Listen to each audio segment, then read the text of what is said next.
नमस्कार, जोहार। मैं उमेश कुमार झा और आप देख रहे हैं झारखंड लाइव और मैं आपके लिए फिर झारखंड की कुछ नई बड़ी खबरों को लेकर आया हूं। तो बने रहिए इस वीडियो के अंत तक मेरे साथ और देखिए पूरी रिपोर्ट। पहली खबर प्राइवेट स्कूल फीस को लेकर है। जी हां, झारखंड के कई स्कूलों की फीस इन दिनों बढ़ी है। नए सत्र 2023-24 की शुरुआत के साथ ही कई स्कूलों ने फीस बढ़ाने का फैसला लिया है। कई जगहों पर 10 से 20% की फीस बढ़ोतरी हुई है। विभिन्न स्कूल प्रबंधकों ने वार्षिक शुल्क, maintenance, fees book, smart class, lab, library समेत अन्य सभी विषयों में बढ़ोतरी की है। जमशेदपुर में यह सत्र में प्राइवेट स्कूल प्रबंधकों ने सालाना के साथ मासिक ट्यूशन फीस भी बढ़ा दी है।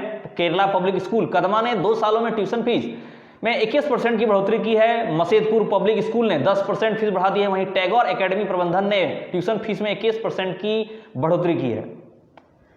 आपको बता दूं, जिला शिक्षक अधीक्षक ने जिले के प्राइवेट स्कूलों को पत्र लिखकर पिछले 3 साल का ब्यौरा मांगा था। इसमें वार्षिक शुल्क के साथ ही अन्य सभी में फीस कितनी लेते हैं इसकी जानकारी भी देनी थी।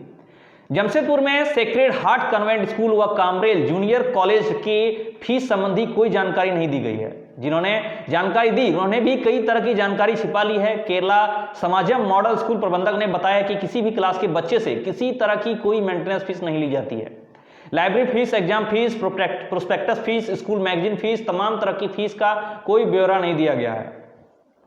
आपको बता दूं, जेईटी यानी झारखंड एजुकेशनल ट्रिब्यूनल अधिनियम कहता है कि 2 साल पर प्राइवेट स्कूल प्रबंधक 10% तक यानी कि 10% तक फीस बढ़ा सकते हैं। अगर हर साल फीस बढ़ानी है तो वो अब 5-5% हो सकती है। अधिक फीस बढ़ानी है तो जिला स्तर पर फीस निर्धारण कमेटी से अनुमति लेनी होगी।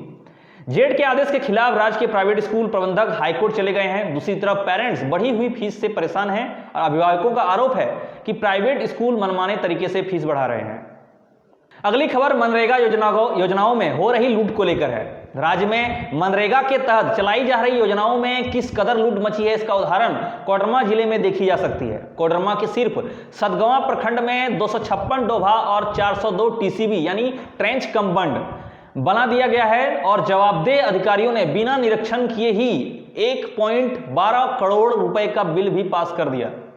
इसमें गलती का मामला यह है कि मनरेगा के तहत होने वाले कार्यों में स्थानीय ग्रामीणों को रोजगार देना होता है, लेकिन यहां जेसीबी का इस्तेमाल कर डोभा खोदा गया है। यहां 31 डोभा की स्वीकृति थी, लेकिन बुटवरिया गांव में 100 मीटर में 10 डोभा बना दिए गए हैं और टीसीबी भी खोद डाले गए हैं। जबकि यहां डोभा खोदा गया है उस जहां पर वहां उसकी जरूरत नहीं थी, क्योंकि नियम यह है कि एक डोभा से दूसरे डोभा की दूरी कम से कम 100 मीटर होनी चाहिए, पर यहां 5 मीटर से ही कम दूरी पर बना दिया गया है। और टीसीबी का निर्माण जल संरक्षण के लिए किया जाता है, जो कितने नजदीक पे संभव नहीं है। योजनाओं का मास्टर रोल भी फर्जी बनाया गया है। ग्रामीण चंदन कुमार राउत ने फर्जीवाड़े की शिकायत मनरेगा आयुक्त और सचिव से की है। चंदन ने बताया कि ऐसे लोगों के नाम पर भी पैसे निकाल लिए गए हैं जो यहाँ पर हैं ही नहीं। इस मामले में कोडरमा उप विकास आयुक्त डीडीसी ऋतुराज के अनुसार मनरेगा योजनाओं के कई जगहों पर गड़बड़ी की शिकायतें मिली है। प्रशासन द्वारा टीम बनाकर जांच कराई जा रही है। टीम में लोकपाल भी हैं। जिन पंचायत में गड़बड़ी पाई जाएगी वहां 3 वर्षों की सभी योजनाओं की जांच कराई जाएगी। वहीं मनरेगा लोकपाल धरणीधर ने कहा कि मनरेगा आयुक्त ने सतगवा की योजनाओं में गड़बड़ी से संबंधित शिकायत भेजी है, इस पर जांच चल रही है। स्थल और कागजातों की जांच के बाद दोषियों के विरुद्ध कड़ी कार्रवाई की जाएगी। अगली खबर छात्र छात्राओं की साइकिल टेंडर को लेकर है। राज्य में 3 साल से प्रतीक्षा कर रहे 10 लाख बच्चों को इस वर्ष भी साइकिल मिलने की संभावना नहीं है, क्योंकि साइकिल खरीद का टेंडर तीसरी बार रद्द होने के बाद कल्याण मंत्री चंपाई सोरेन के शो कॉज का आदिवासी कल्याण आयुक्त लोकेश मिश्रा ने जो जवाब दिया है उससे तो यही लगता है। लोकेश ने कहा है कि छात्र छात्राओं की साइकिल के लिए अलग अलग टेंडर निकालने का नियम नहीं है। अगर ऐसा किया गया तो यह केंद्र सतर्कता आयोग के गाइडलाइन का उल्लंघन होगा, क्योंकि जीईएम पोर्टल पर प्रकाशित टेंडर में जनरल फाइनेंशियल रूल का पालन अनिवार्य है। नियमों के अनुसार भी किसी एक प्रकार की वस्तुओं के टेंडर को अलग अलग भाग में नहीं बांटा जा सकता। आदिवासी कल्याण आयुक्त ने वित्तीय विसंगतियों और विरोधाभासों पर फिर से विचार करने पर आग्रह करते हुए मंत्री से मार्गदर्शन मांगा है। अगर 1 महीने के अंदर मार्गदर्शन मिला और टेंडर की प्रक्रिया शुरू हुई तो भी 8 महीने के अंदर सभी बच्चों को साइकिल मिलने की गारंटी नहीं है। टेंडर के अनुसार 10वीं के बच्चे को 2 महीने में और 8वीं और 9वीं के बच्चे को 6 महीने के अंदर साइकिल दे दी देनी थी। इसके लिए टेंडर डॉक्यूमेंट में 250 करोड़ सालाना टर्नओवर और प्रतिवर्ष 7.5 लाख साइकिल बनाने वाली कंपनियों को भाग लेने का नियम बनाया गया। इसके पीछे तर्क यह दिया गया कि चूंकि झारखंड को अभी करीब 10 लाख साइकिल की जरूरत है, ऐसे में वैसी छोटी कंपनियां जो स्वयं साल में 2 या 3 लाख साइकिल का उत्पादन करती हैं समय पर आपूर्ति नहीं कर पाएंगी। आपको बता दूं, छात्र छात्राओं की साइकिल टेंडर को लेकर कल्याण विभाग से मार्गदर्शन मांगा है। मार्गदर्शन मिलते ही आगे की प्रक्रिया शुरू हो जाएगी। वहीं दूसरी ओर ब्रांडेड साइकिल देने और न देने पर भी तकरार है, क्योंकि लड़के और लड़कियों के लिए अलग अलग टेंडर निकाला गया है, तो किसी विशेष छोटी कंपनी के लिए रास्ता खुल जाएगा, जिससे क्वालिटी प्रभावित होगी। आदिवासी कल्याण आयुक्त कार्यालय ब्रांडेड साइकिल के पक्ष में है, जबकि कल्याण विभाग को इससे कोई मतलब नहीं है। कल्याण विभाग को छोटी कंपनियों से भी कोई परहेज नहीं है। खबर है कि लोकेश मिश्रा ने मंत्री चंपाई और कल्याण सचिव के श्रीनिवासन को यह साफ कह दिया कि वो नियम के विरुद्ध काम नहीं करने पाएंगे। अगली खबर एकल शिक्षक प्राइमरी स्कूलों को लेकर है। ज्ञान विज्ञान समिति झारखंड व संयुक्त ग्राम सभा मंच हर प्रखंड में एकल शिक्षक स्कूल का विरोध करेंगे। साथ ही हर स्कूल में कम से कम 2 शिक्षक, प्रत्येक 30 बच्चे पर कम से कम 1 शिक्षक, हर दिन कम से कम 4 घंटे की पढ़ाई, सप्ताह में 6 बार मध्याह्न भोजन के साथ अंडा देने आदि मांगों को सरकार के समक्ष रखेगा। ज्ञान विज्ञान समिति झारखंड के राज्य महासचिव विश्वनाथ सिंह ने बताया कि राज्य में शिक्षा का अधिकार कानून का पालन नहीं हो रहा है। शिक्षकों की भारी कमी है। राज्य के सभी सरकारी प्राथमिक विद्यालयों में से लगभग 30% एकल शिक्षक विद्यालय हैं। दुमका, पश्चिमी सिंहभूम और रांची में सर्वाधिक एकल शिक्षक विद्यालय हैं। UDISE यानी unified district information system for education के अनुसार एकल शिक्षक स्कूलों में नामांकित छात्रों के अनुपात के मामले में 22 अन्य राज्यों में झारखंड शीर्ष पर है। संयुक्त ग्राम सभा मंच की अमिता देवी ने कहा कि जहां एक शिक्षक के भरोसे स्कूल है, वहां पढ़ाई ठीक नहीं हो पाता है। शिक्षक रिकॉर्ड रखने सहित अन्य कामों में व्यस्त रहते हैं, जिससे शिक्षा प्रभावित हो रही है। रवि सिंह ने कहा कि शिक्षक रिटायर हो रहे हैं, नए शिक्षक नियुक्त नहीं हो रहे हैं। ऐसे में एकल शिक्षक स्कूलों की संख्या बढ़ती जा रही है। यह जानकारी XISS यानी Xavier Institute of Social Service Ranchi में आयोजित प्रेस कॉन्फ्रेंस में दी गई। अगली खबर रांची यूनिवर्सिटी से है। रांची यूनिवर्सिटी का वुमेन्स कॉलेज में उच्च शिक्षा प्राप्त करने आई छात्राओं को छात्रावास में कई तरह की प्रॉब्लम का सामना करना पड़ रहा है। खाना में कीड़ा मिलने समेत अन्य समस्याएं प्रकाश में आया था। इसके बाद सोमवार को VC प्रोफेसर अजीत कुमार सिन्हा ने प्लानिंग सेक्शन को आदेश दिया कि हर साल में हर हाल में सभी समस्याओं का तत्काल निदान चाहिए। छात्रावास में जाकर बिजली के स्विच बोर्ड चेक करें, खराब को तत्काल बनाएं, मरम्मत की जरूरत हो तो उन्हें कॉलेज प्रबंधन प्रस्ताव बनाकर भेजें। ऐसे कई सुझाव दिए गए। प्रिंसिपल ने कहा कि सोमवार को विवि प्रशासन के 2 प्रतिनिधि भी समस्याओं को जानने और देखने के लिए आए थे। आपको बता दूं, विमेंस कॉलेज के छात्रावास के मेस में कुछ दिन खाना खाने के बाद यहां पूरे माह का शुल्क लगता है। यानी कि कोई छात्रा यदि माह में 10 दिन ही खाना खाती है तो उसे पूरे महीने का पैसा देना पड़ता है। इस पर VC ने कहा यह गलत है, शुल्क में संशोधन किया जाएगा। VC ने कहा हॉस्टल की समस्याएं दूर करने के लिए 3 माह पहले कॉलेज प्रबंधन से प्रस्ताव मांगा था, पर कॉलेज प्रबंधन से 2 दिन पहले प्रस्ताव मिला है। VC ने प्लानिंग सेक्शन को विमेंस कॉलेज की मरम्मत से संबंधित प्रस्ताव को भवन निर्माण विभाग में भेजने का निर्देश दिया है। वहीं होटल की छात्राएं बोली कि दैनिक कार्यों के लिए पानी पर्याप्त मिलता है, भोजन भी समय पर मिलता है, पर उसकी गुणवत्ता अच्छी नहीं होती है। गोभी भिंडी की सब्जी में कभी कभार कीड़े मिले थे, इसकी शिकायत अधीक्षक से की थी। उन्होंने मेस स्टाफ को फटकारा भी था। अगली खबर ISBT यानी इंटर स्टेट बस टर्मिनल को लेकर है। झारखंड मंत्रिमंडल ने अपने 5 माह पुराने फैसले को पलटते हुए NH33 यानी कि NH33 पर इंटर स्टेट बस टर्मिनल यानी ISBT को PPP मोड पर बनाने की बात कही है।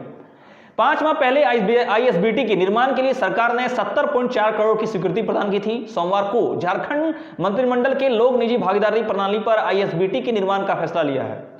ISBT में मूलभूत सुविधाएं भी लोक निजी भागीदारी प्रणाली के आधार पर की जाएगी। साथ में नेशनल हाईवे 33 के किनारे वसुंधरा एस्टेट के समीप 9.88 एकड़ भूमि पर ISBT निर्माण होगा। करीब 7 साल के प्रयास के बाद ISBT के लिए जल संसाधन विभाग की ओर से भूमि के लिए पिछले दिनों NOC जारी की गई है।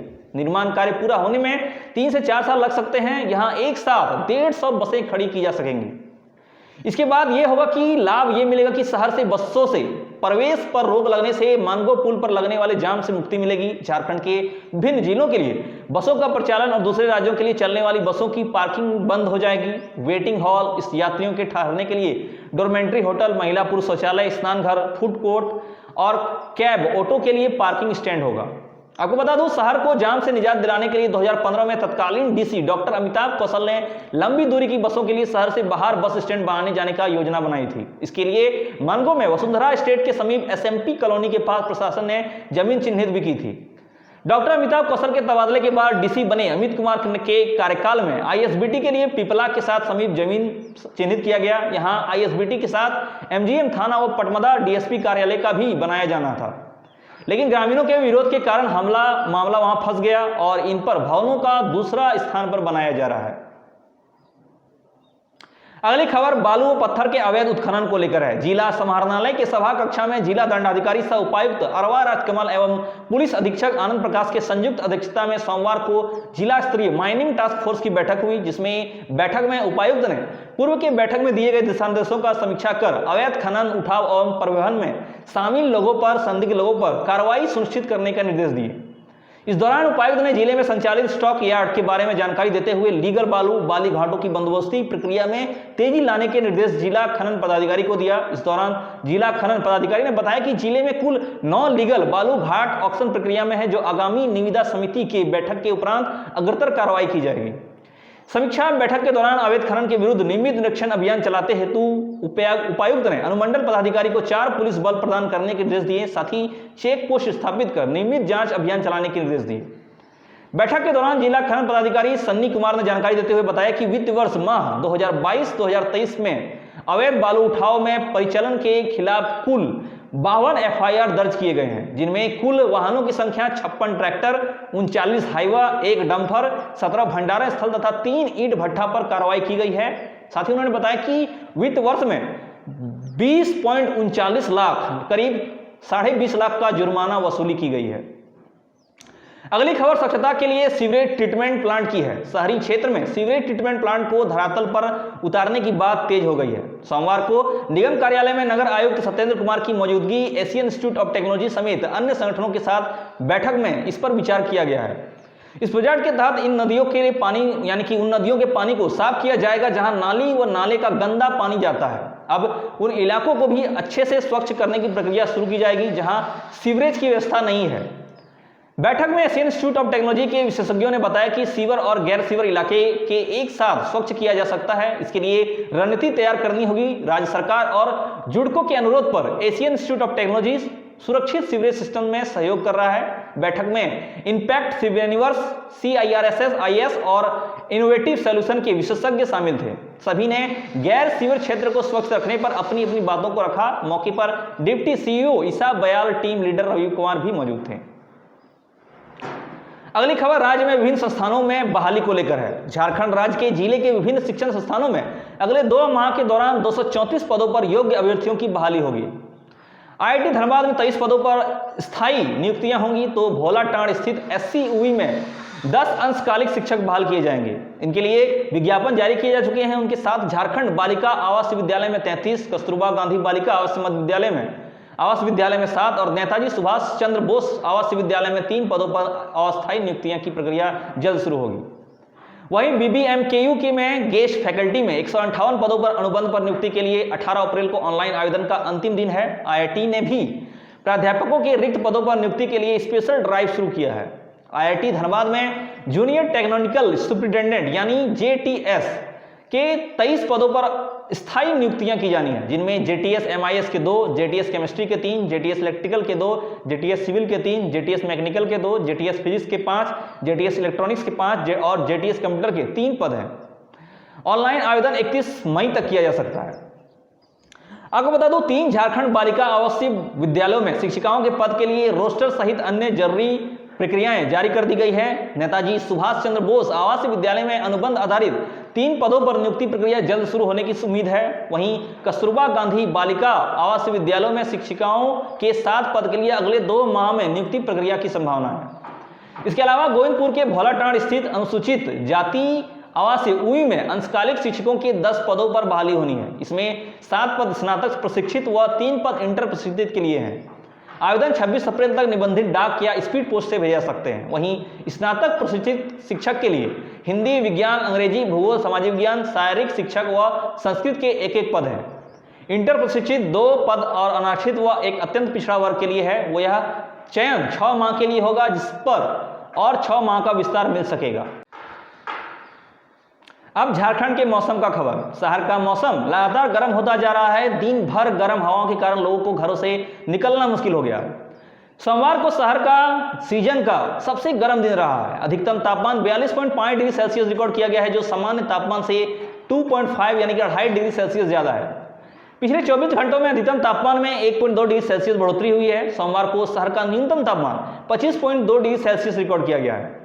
मौसम विभाग ने पूर्वानुमान में मंगलवार को शहर का अधिकतम तापमान 44 डिग्री सेल्सियस बताया है। मौसम विभाग ने इस बार अप्रैल के अंतिम सप्ताह तक शहर का पारा 45 डिग्री सेल्सियस पहुंचने की आशंका जताई है। आपको बता दूं, मौसम विभाग के वैज्ञानिक डॉक्टर अभिषेक आनंद ने कहा कि अगले दिन भी भीषण गर्मी पड़ेगी। 19 अप्रैल तक कड़कती तेज धूप, गर्म हवाएं, लू चलेंगी। 20 अप्रैल से बादल छाएंगे और 20 अप्रैल से लगातार 4 दिन गर्जन वज्रपात के साथ हल्की बारिश होने की संभावना है। लेकिन बारिश होने से लोगों को गर्मी से थोड़ी राहत मिलेगी, लेकिन तापमान में 1 से 2 डिग्री सेल्सियस ही गिरावट आएगी। तापमान में कोई बड़ा बदलाव नहीं होगा, इसके बाद भी गर्मी बढ़ेगी। लोगों से अपील है कि लू के दौरान वह घरों से निकलने से बचें। छोटे बच्चे और बुजुर्गों को अधिक सावधानी बरतने की जरूरत है। फिलहाल अभी के लिए इतना ही। हम आगे आपसे फिर मिलेंगे नई खबरों के साथ। हमारे साथ अंत तक बने रहने के लिए धन्यवाद और यूं ही झारखंड की हर खबर से जुड़े रहने के लिए देखते रहिए झारखंड लाइव।